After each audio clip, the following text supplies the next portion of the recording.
Okay. Okay.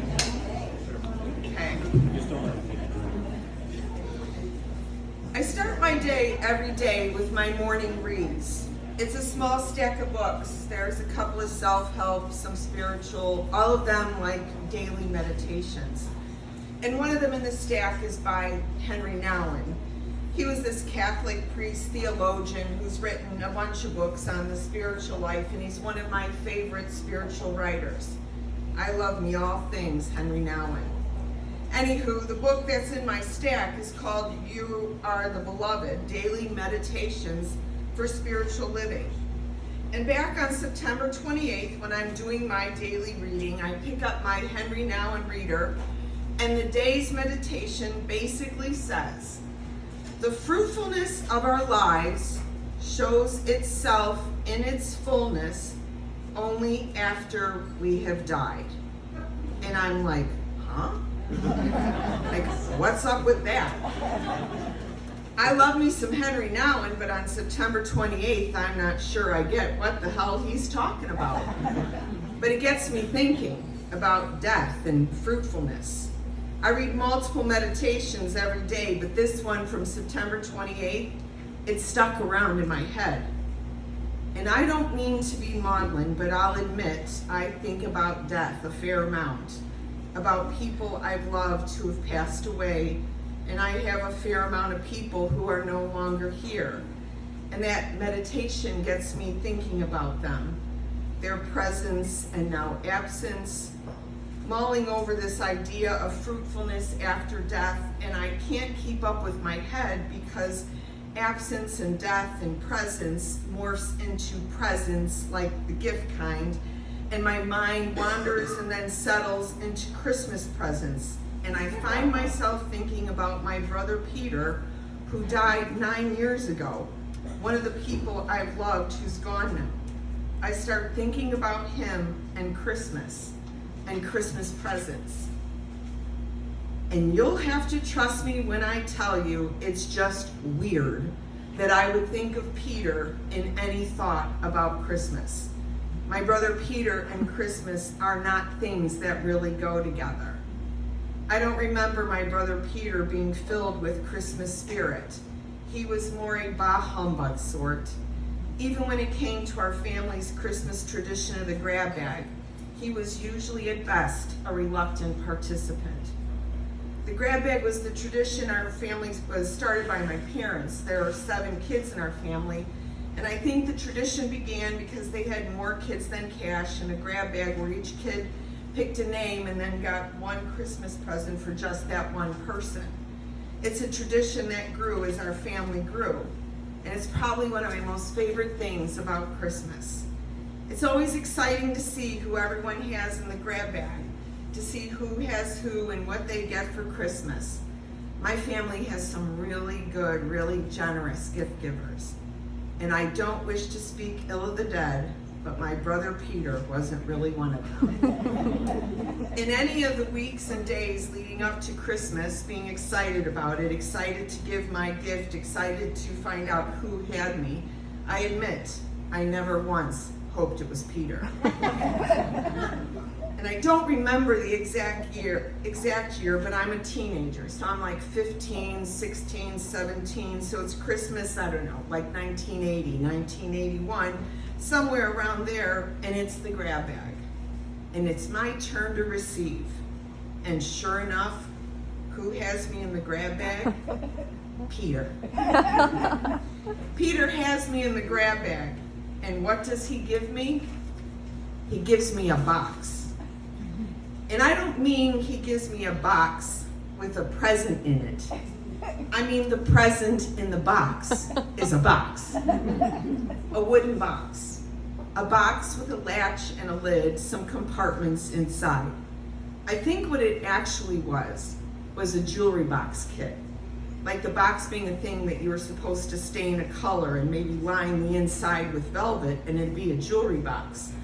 But what Peter gave me was the box, an unstained, unfinished wooden box. I can only hope that I masked my disappointment, but I was a teenager, so who knows? Because I was disappointed. really disappointed. A flippin' box.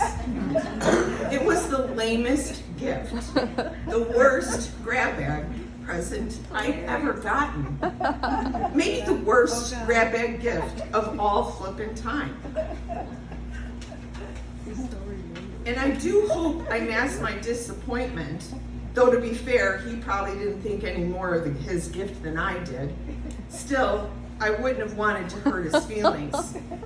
I love all my brothers and sisters, to the moon and back, love them all. But my brother Peter, I have this soft spot for him, because in my family, I'm like the female Peter. There were 7 of us, 4 boys, 3 girls, and Peter and I are both the middle child. He's the middle boy, I'm the middle girl.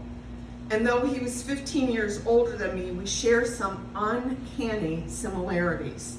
We were both born on the 23rd of the month, me in September, Peter in October. We're both pigeon-toed, and isn't that an odd thing? We are both definitely square pegs, both a bit radical in our politics in ways that sometimes bug those around us. And both of us struggle with life in general in ways that most people don't seem to struggle. Both people who've always felt like a little too much and at the same time never quite enough. That's the way I see us. Not that we ever talked about it, not when he was alive anyway. When he was alive, we didn't talk about stuff like that.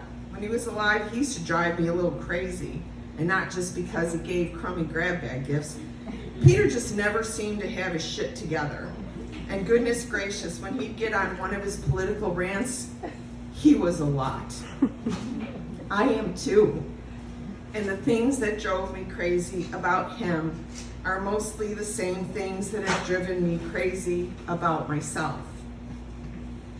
I think there's something to having a stack of daily readers, letting those small nuggets of self-help and spiritual stuff into your crock pot. It can change you, change how you see things, how you see yourself, see other people. I understand myself more than I used to, and I feel kinder towards myself and the things I struggle with, and it makes me have more compassion for others, and including my brother Peter and the things he struggled with too. In the years he's been gone, when I'm feeling all square-pegged, when I'm struggling with life in general, or any and all things political, I've talked to him. And Peter may be gone, but he's still here with me. We still have a relationship. He's still my brother. In some ways, I feel closer to him now, closer than I felt when he was alive. He comforts me. Even in his absence, I feel his presence. And I feel less alone in who and how I am because of him, because we're so much alike. And it feels good to have him around.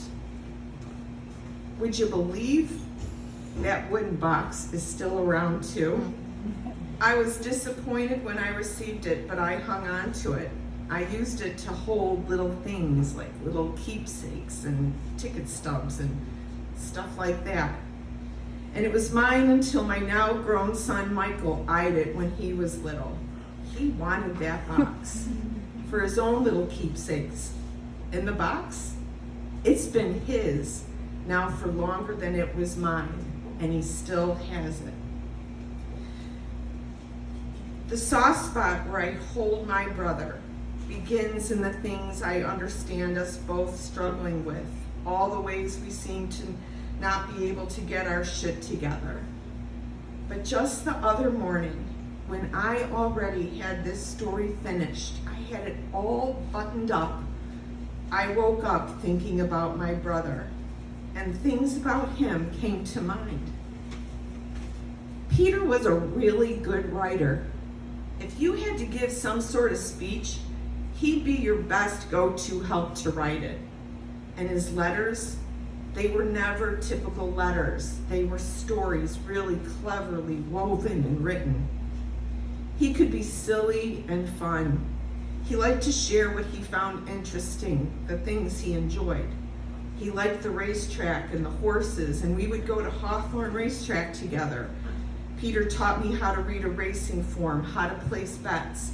I had so much fun with him, picking our horses, watching the races, winning sometimes. He was really generous with his time. If you needed help with something that Peter could be helpful with, he'd happily do it with you, for you. He helped me paint so many rooms of my houses over the years and helped with countless errands and things. Truth is, he was really generous with everything he had. He was usually broke, but if Peter had money, you had an extra $20 because he always shared what he had. He never kept anything all for himself. Forgive me if I get a tear. Just the other morning, I'm thinking about these things, about my brother. And then I hear him in a thought. And what he says to me is, thank you for remembering this about me and seeing me this way. And the struggles, yeah, we are so much alike. But aim, these good things, these things true of me, we are alike in these. They're true of you too. And the tears, I just cried.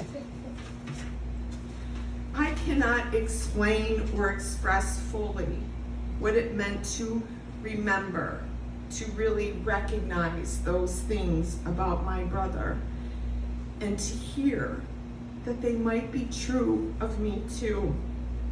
I can only say it feels so good, and I accept it as a gift from my brother Peter. And I don't know if any of this is what Henry Nouwen was talking about in that meditation about fruitfulness. I'm still mulling on that.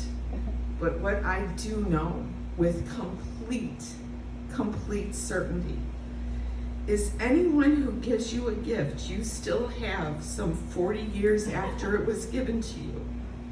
Anyone who gives you a gift some 9 years after they've been gone, that particular anyone is a much better gift giver than you ever believed them to be.